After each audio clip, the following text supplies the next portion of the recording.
물같이 바람같이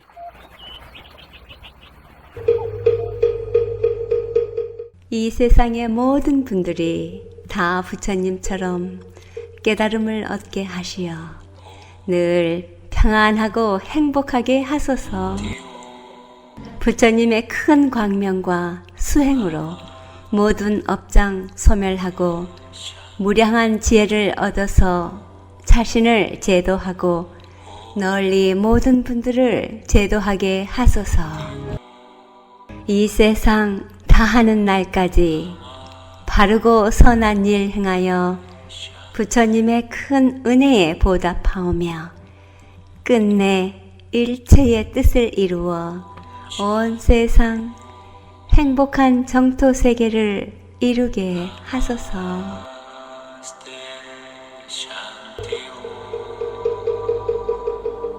부처님 말씀 아함경. 인간에게 왜 생사의 괴로움이 있게 되는가?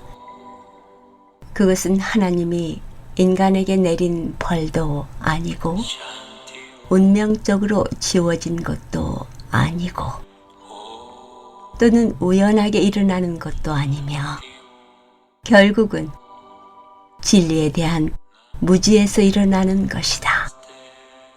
따라서 그러한 괴로움의 근본적인 해결은 자기 마음을 정화하는 길밖에 없다. 안녕하십니까. 물같이 바람같이 김자원입니다. 부처님 말씀 중 부처님 살아생전에 직접 설하신 니까야, 즉 아함경은 따로 설명이 필요하지 않습니다.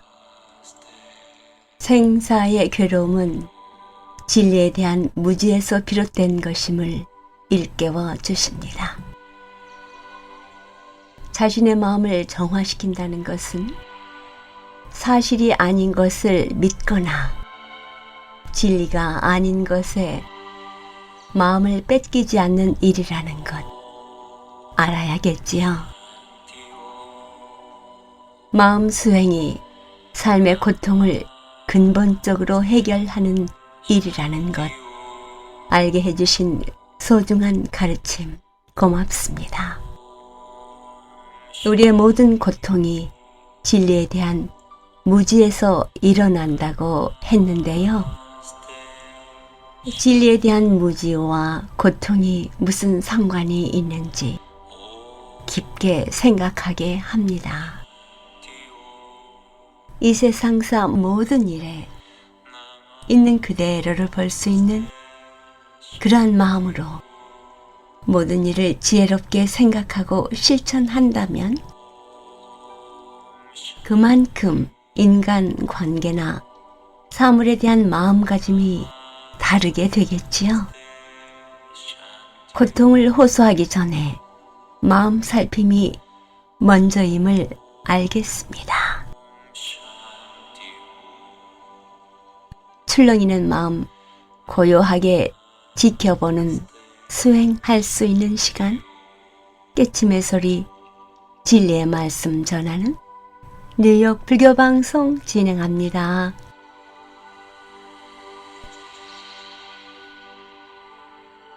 물같이 바람같이 뉴욕 불교방송 오늘 이 시간에도 지난주에 이은 이중표 교수님의 금강경 강의 발췌했습니다. 니까야, 즉 아함경을 이해하고 알고 있는 이들에게 설해진 금강경.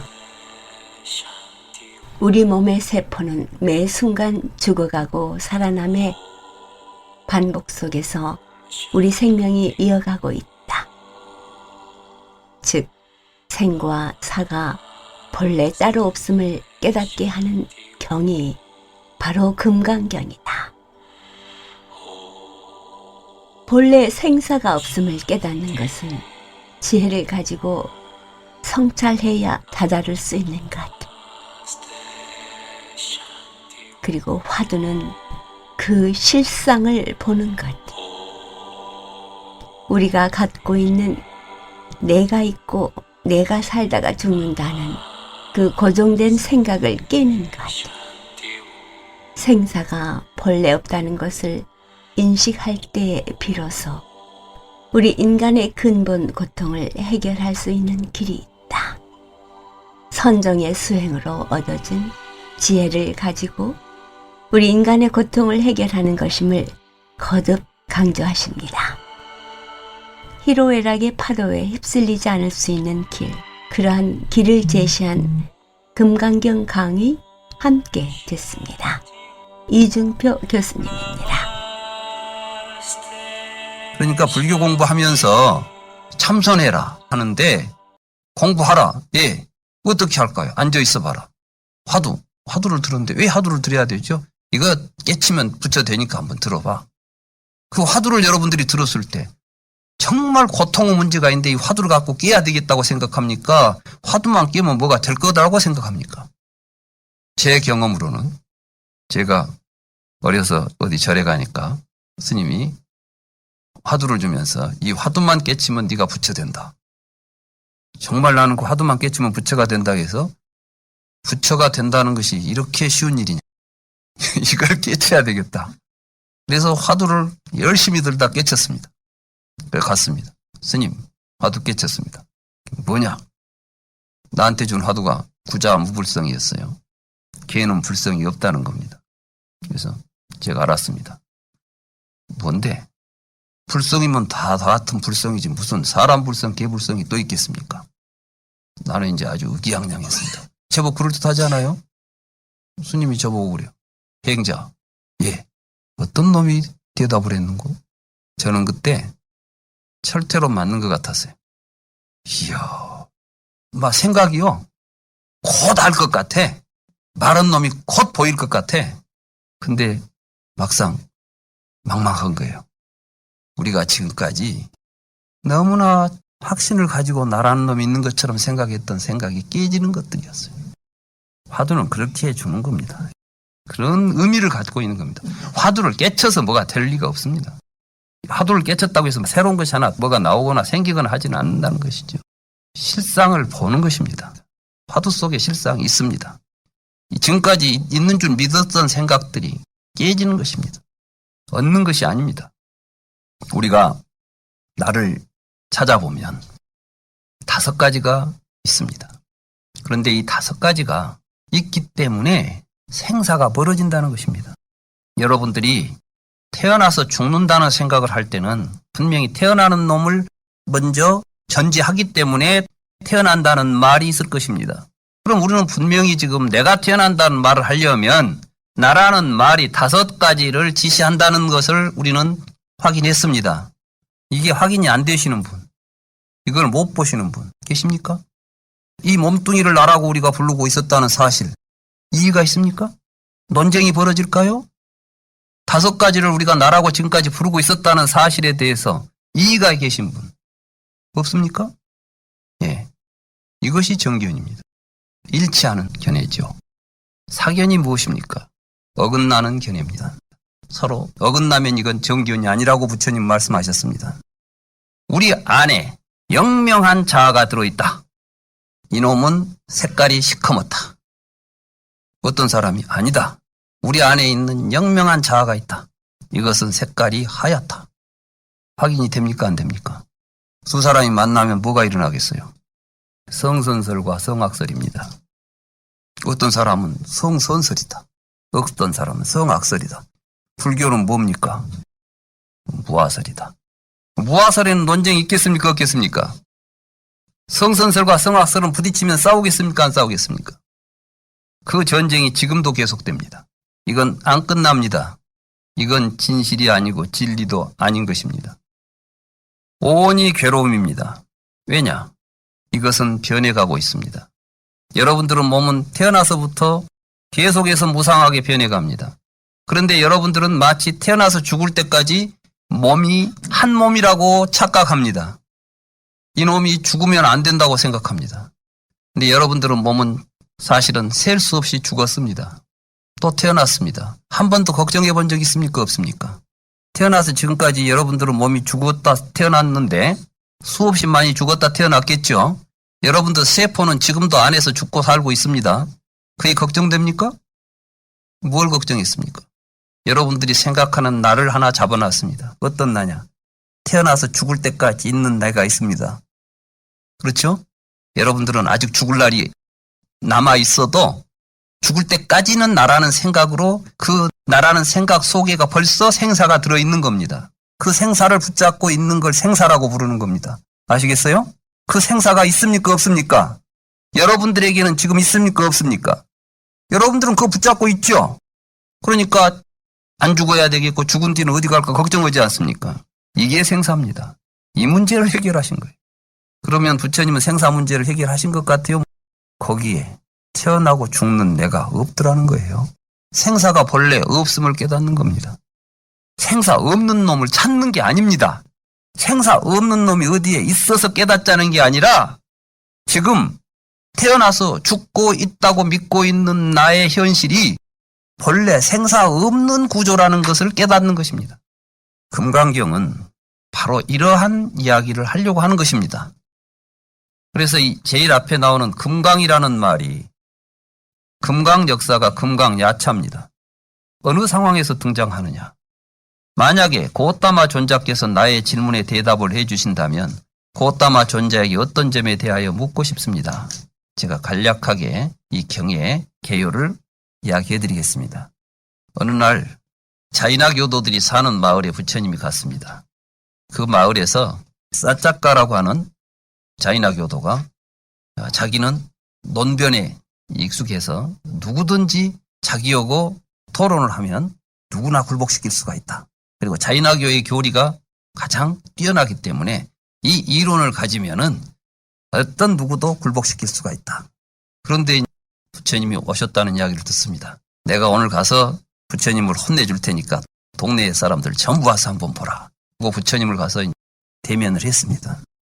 당신은 어떻게 가르치며 주로 어떤 내용을 가르칩니까? 부처님이 가르치는 교리의 핵심이 뭐요? 이렇게 물은 겁니다. 그러니까 비구들이여 형색은 무상하다. 우리 몸이라는 건 형태를 지니고 있지 않습니까? 형태를 지니고 있는 이 몸은 무상하다. 느끼는 마음도 무상하다. 쉽게 말하면 오온은 무상하다. 이런 이야기를 가르친다는 겁니다. 그래서 오온은 자아가 아니다. 이렇게 가르친다는 겁니다. 그러니까 오온은 무상하고 오온을 자아라고 할 만한 것이 없다. 즉 나는 무아를 가르친다. 이렇게 이야기한 겁니다. 그러니까 간다 붓다가 그럴 리가 있냐. 우리 인간이라는 것이 이 오온 5가지를 가지고 근거로 해서 살아가기 때문에 내가 복을 지어도 이놈으로 지어갖고 받고 화를 지어도 이놈으로 지어갖고 받지 않느냐. 참고로 말씀드린다면 그 당시 자이나교도는 불교하고 똑같은 업설을 주장합니다. 그런데 자이나교의 업설은 자아를 중심으로 해서 업설을 가르치고 불교의 업설은 무아를 중심으로 해서 업설을 가르친다는 겁니다. 그러니까 사짜가가 처음에는 기세 좋게 유아론을 이야기하다가 부처님과 대화하다 보니까 자기 이야기 결론이 무아로 가게 생겼습니다. 그러니까 대답을 못하고 주저주저합니다. 그러니까 부처님이 뭐라고 하느냐. 어서 대답하시오. 지금 그대에게는 침묵하고 있을 시간이 없소. 악귀에 싸나여 누구든 열애가 같은 무릎을 3번 물어도 대답하지 않는 사람은 머리가 7조각으로 쪼개질 것이오. 그때 금강절을 손에 든 야차가 붉은 화염에 휩싸인 장렬하는 무쇠 금강전을 들고 사짜까 니간따 붓다 머리 위에 공중에 서서 만약에 사짜까 니간따 붓다가 세종께서 3번을 물어도 대답하지 않으면 내가 머리를 7조각으로 쪼개버리겠다라고 생각하고 있었습니다. 그때 그 금강절을 손에 든 야차를 세존도 보고 사짜까 니간따 붓다도 보았습니다. 사짜까 니간따 붓다는 무서워서 온몸에 털이 곤두서는 두려움을 느끼고 세종께 피난처를 구하고 세종께 도피처를 구하고 세종께 의지처를 구하여 세종께 말했습니다. 고따마 존자께서는 저에게 물으십시오. 제가 대답하겠습니다. 악괴사나요 어떻게 생각하나요? 그대는 형색은 나의 자아다라고 말했는데 그 형색에 대하여 나의 형색은 이렇게 되어라. 나의 형색은 이렇게 되지 말라고 할 수 있는 힘이 그대에게 있나요? 고따마 존자여 그렇지 않습니다. 악괴사나요 잘 생각하시오. 악기에서나여 잘 생각하고 대답하시오. 그대의 말은 앞뒤가 맞지를 않소. 악기에서나여 어떻게 생각하나요? 이렇게 해서 이제 오온이 자라고 생각했던 악기에서나의 생각이 그 바지라를 들고 있는 야차를 보고 놀래가지고 다 깨져버리는 거야. 이게 바로 반야바라밀이 이 역할을 한다. 금강경은 알고 보면 이 경하고 관계가 있습니다. 그래서 여기에 이제 금강경에서 끝없이 등장하는 게 아상, 인상, 중생상, 수자상이 없어야 된다 그러잖아요. 지금 이 사자가에게 있는 게 뭡니까? 아상, 인상, 중생상, 수자상입니다. 이게. 그것이 지금 깨지는 겁니다. 좀 이걸 이렇게 연결시키면서 이 금강경을 만든 사람들은 이미 니까야를 통달한 사람들입니다. 이제 이런 시각으로 봐야 된다고 해서 니까야를 보는 안목을 새롭게 보여주는 것이 금강경입니다. 그러니까 금강경의 내용은 이미 니까야를 안다는 전제에서 설해지고 있는데 니까야에 대해서는 전혀 모르는 사람들이 금강경만 보고 있으면 그 말뜻을 알 수 있겠습니까? 없겠습니까? 부처님께서는 법 아닌 것을 법이라고 말씀하셨다. 부처님께서는 사람 아닌 것을 사람이라고 말씀하셨다. 그런 이야기 많이 나오죠. 도대체 무슨 말장난 같은 말만 계속되니까 여기에 무슨 신비한 도리가 있는가. 그렇지 않습니다. 이 부처님의 교리들을 어떻게 이해하자는 말씀인지 금강경을 통해서 우리는 그걸 보게 될 것입니다. 그렇게 함으로 해서 우리는 불교 속에서 일어나고 있는 오고 가는 투쟁과 논쟁들을 종식시키고 불교가 지향하는 바 바른 길을 갈 수 있는 그러한 계기가 금강경 강의를 통해서 이루어질 것이라고 저는 생각합니다. 이 금강경의 금강이라고 하는 것은 와즈라는 사실은 금강 역사가 들고 다니는 하나의 무기인데 이 무기는 오온을 중심으로 해서 형성되어 있는 우리의 아상, 자아라는 망상을 깨부수는데 이 상징적인 의미를 가지고 있다. 그런데 그것이 바로 반야다. 반야가 그러한 자아라는 망상을 깨부수는 중요한 힘을 반야가 가지고 있다. 이게 이제 반야바라밀입니다. 그러면 반야바라밀이라는 것은 어떤 뜻인가? 최상의 반야, 반야의 완성, 지혜의 완성을 이야기한다. 이렇게 보통 이야기를 합니다. 그러나 옛분들은 이것을 바라밀다를 도피안으로 번역을 했습니다. 도피안이라는 것은 저 언덕에 건너간다. 이런 의미로 해석을 했던 것이죠. 저도 그 생각에 동의를 합니다. 왜냐하면 여기서 금강경이 주장하는 것은 반야부 경전들이 주장했던 것은 지혜를 완성시키자. 완성시켜야 될 지혜가 따로 있지 않습니다. 지혜라는 것은 완성되는 것이 아니라 지혜를 통해서 무언가를 성찰해야 된다는 것이죠. 지혜를 통해서 성찰을 하면 우리가 바라미따를 할 수 있다. 저 언덕에 건너갈 수 있다는 것입니다. 그러니까 이 지혜는 도구죠. 지혜가 완성된다고 하면 지혜가 우리의 도구가 아니라 목적이 되겠죠. 우리 인생에서 지혜가 필요한 것은 행복한 삶을 위해서 지혜가 필요한 것이지 훌륭한 지혜를 만들어 놓고 모시고 다니기 위해서 지혜가 필요한 게 아닙니다. 그렇죠? 그러니까 우리가 지혜를 완성시킨다는 말 자체가 불교적인 표현이 아니고 사실은 우리는 지혜를 가지고 뭔가를 해야 됩니다. 뭘 해야 되죠? 고통을 해결해야 된단 말이에요. 괴로움을 해결하기 위해서는 뭐가 필요하냐?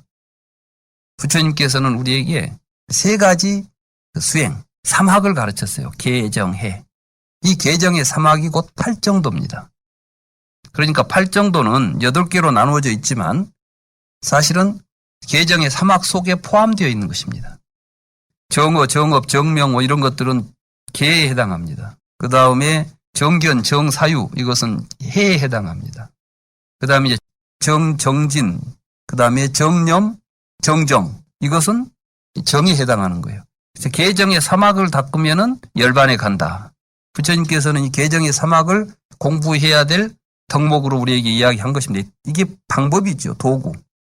지금 우리가 살고 있는 이곳은 유의의 세계이고 유의법의 세계. 유의법의 세계는 생사의 세계인데 이 유의법의 세계에 넘어서서 이것과는 다른 생사가 없는 무의의 세계가 있다는 것입니다.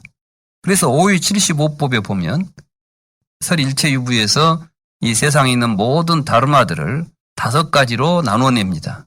색법, 물질이라는 것이 있다는 겁니다.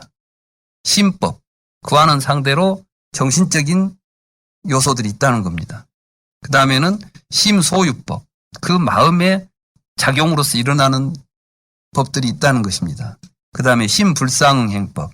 이게 뭔가 물질도 정신도 아닌 것이 이제 이건 뭘 설명하기 위한 것이었냐면은 윤회를 설명하고 업보를 설명하려면 내가 지금 업을 지어 놓은 것이 몇 년 뒤에 결과로 나온다면 그 사이에 뭔가 지금 그 일을 하는 게 있어야 되지 않겠어요. 근데 이 색법이 하지도 않고 신법이 하지도 않는다면 그것에 상응하지 않는, 마음에 상응하지 않으면서도 그렇다고 해서 색법도 아닌, 그러나 그 업을 지어내는 그 어떠한 것이 있다. 이건 이제 신불상행법이다. 여기까지가 유의법입니다. 그 다음에 무의법에는 허공과 열반이 있다. 허공이라는 것은 누가 만들지도 않았고 생사가 없다. 유의법은 다 생사가 있다. 그런데 열반도 생사가 없다. 그러면 세 개의 무의법이 있죠. 열반 가운데도 택법, 비택멸, 열반의 두 종류. 그래서 세 가지는 무의법, 그 다음에 다른 72가지는 유의법, 이렇게 갈라놨어요. 그러면은 생사의 세계를 뛰어넘어서 우리가 얻어야 될 게 뭡니까? 저 무의법을 새로 얻어야 되겠죠? 버려야 될 것은 유의법은 버리고 무의법은 얻어내는 것이 수행입니다. 이게 아비달마가 추구했던 수행의 목적인 것입니다. 그러니까 생사가 있어야 되겠죠. 윤회가 있습니다. 윤회를 실체시합니다. 그래서 12연기법이 3세 양중인과로 그걸 설명하면서 과거, 현재, 미래의 3시간에 걸쳐서 윤회하는 중생계로부터 수행을 해가지고 저리 가야 되겠는데 그 길이 어디가 있겠습니까? 깊은 명상수행, 자기 체험. 근데 그 체험이라는 게 참 공유하기가 어렵습니다. 선정의 세계는 저 사람이 무슨 선정을 닦고 있는지는 아무도 모르는 것이죠. 그러니까 열반에 대한, 아라한에 대한 의견 차이가 생깁니다. 내가 성취한 게 아라한이야. 아니야, 너는 가짜야. 내가 아라한이야.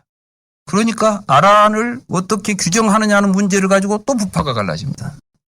이게 20개의 부파의 분열이라는 것은 이렇게 실제로 우리들이 볼 수도 없고 느낄 수 없는 것들을 이론으로 만들어냈기 때문에 나타난 것들입니다.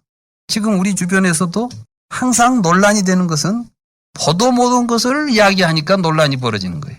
공유할 수 없는 이야기를 하니까 논란이 벌어지는 겁니다. 깨달았는지 안 깨달았는지를 어떻게 하냐. 부처님은 명쾌하게 우리가 볼 수 있는 이야기를 하자는 겁니다. 그래서 반야란 무엇이냐 하면은 우리는 누구나 다 통찰할 수 있는 힘이 있다는 겁니다. 여러분도 있고 저도 있어야 우리가 같이 통찰하는 내용이 일치할 수 있겠죠. 자, 그러면 부처님은 이 반야부경전에서는 왜 반야바라밀이라는 단어를 사용했을까요? 반야바라밀. 다시 말해서 여러 가지가 있지만 실제로 우리가 모든 괴로움을 벗어날 수 있는 깨달음으로 우리를 끌고 가는 것은 반야다. 그 이야기를 하려고 하는 겁니다. 그러면 왜 이야기를 했을까요? 선정을 통해서 열반을 구하려고 하니까 선정주의를 지금 비판하고 나오는 거죠. 지금까지 법문의 이중표 교수님이었습니다. 생사가 정말 없다는 것 깨달아 간다면 우리의 삶이 편안하고 즐겁게 되겠지요. 이중표 교수님의 법문 다음 주에 이어집니다.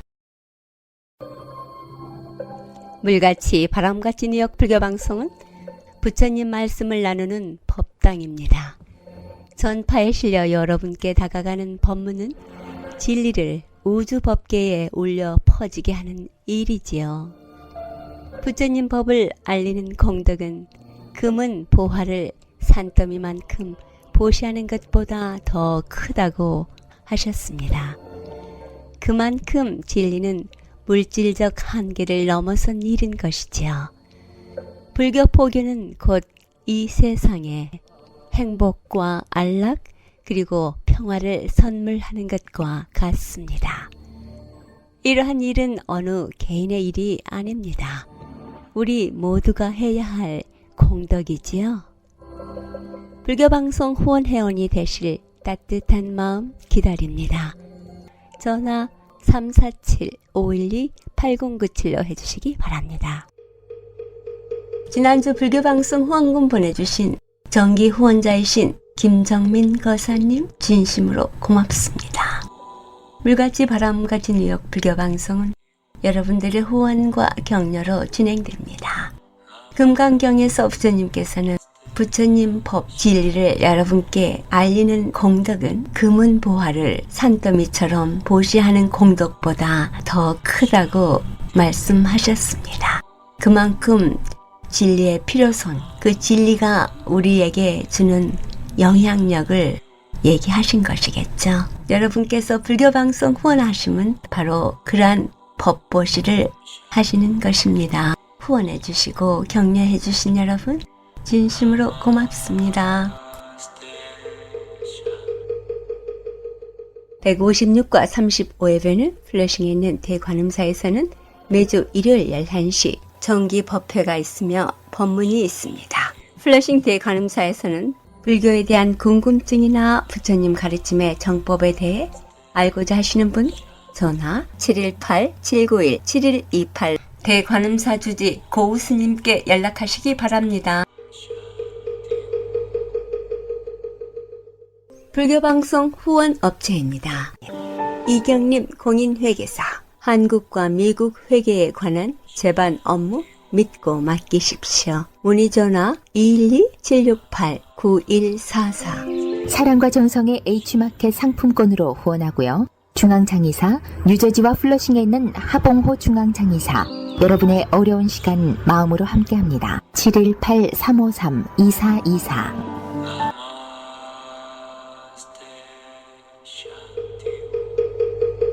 불교계 소식입니다.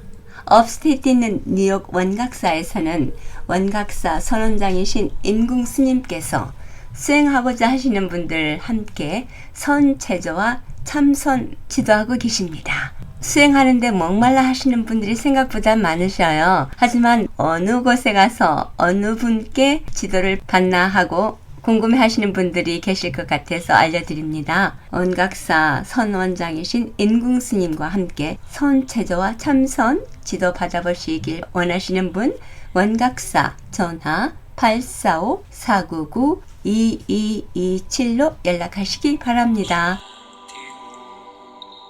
물같이 바람같이 뉴욕 불교방송 함께 들어주신 여러분 진심으로 고맙습니다. 내일은 가까운 사찰에 가셔서 법문 들으시고 도반들과의 좋은 인연 가꾸시기 바랍니다. 지금까지 진행의 김자원이었습니다. 다음 2시간까지 편안한 시간 보내시기 바랍니다. 안녕히 계십시오.